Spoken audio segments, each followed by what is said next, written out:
প্রধানমন্ত্রী হয়েছেন দেশটাকে শান্তি করার জন্য না অশান্তি করার জন্য নাকি যুদ্ধ করার জন্য, কোনটার জন্য?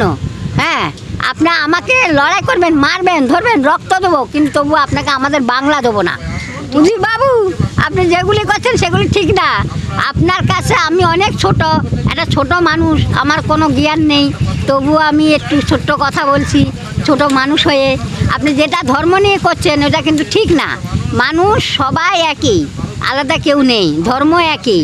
কিন্তু আপনার শিববন্ধু তৃণমূলে লড়াই করতে করতে আপনার কাছে গিয়ে ঢুকেছে, কিন্তু আপনি তাকে নিয়ে এখন নাটক করছেন, এটা কিন্তু ঠিক না, আমরা মানছি না।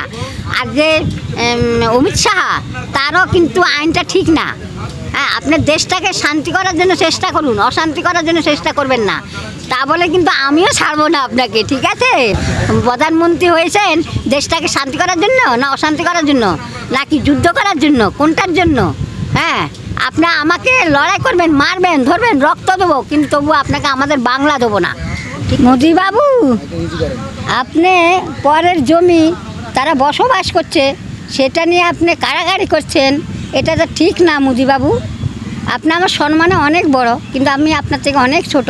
কিন্তু আপনিও মায়ের গর্ভের সন্তান, আমিও মায়ের গর্ভের সন্তান। কিন্তু আমি জানি সকলে মানুষ, কিন্তু আপনি যদি মানুষ হয়ে থাকেন তো মানুষের পিছনে কত হিংসা করেন।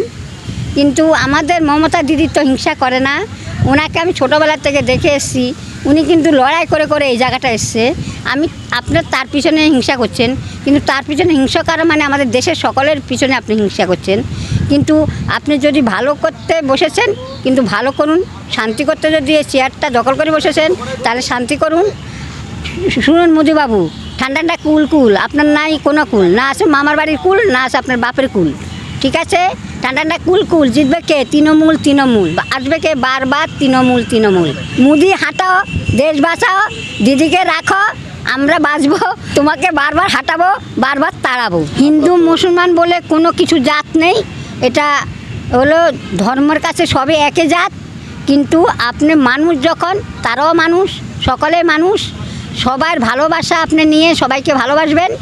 কিন্তু আপনি যদি হিংসা করেন কিন্তু এটা চলবে না, বাংলাও পাবেন না, বাংলার মানুষ বাংলাই থাকবে।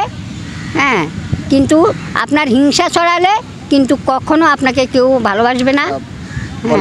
দেখুন, আমিও একটা হিন্দু, আপনিও হিন্দু, আপনি মুসলিম খ্রিস্টান নিয়ে তাদের উপরে হিংসা করবেন, কিন্তু তাদের জায়গা নিয়ে দখল করবেন, এটা তো কখনো আইনে নেই। আপনারও চাইবেন তাদের যেন বসবাস ভালো হয়, সকলেই যেন, সব রাজ্যের মানুষ যেন শান্তি থাকে। তার জন্য কি গদিটা আপনি কি আসেননি, নাকি আপনি যুদ্ধ করার জন্য এসেছেন? আমরা কলকাতার মানুষ ভালো আছি, বাংলায় আমরা সবাই বসবাস করছি, ভালোভাবেই করছি। আপনি আমাদের বাংলায় আগুন লাগাতে চাইছেন, আপনি আগুন লাগালে কিন্তু আগুন লাগবে না, আগুন আমরা নিভাতে জানি ভালো করে।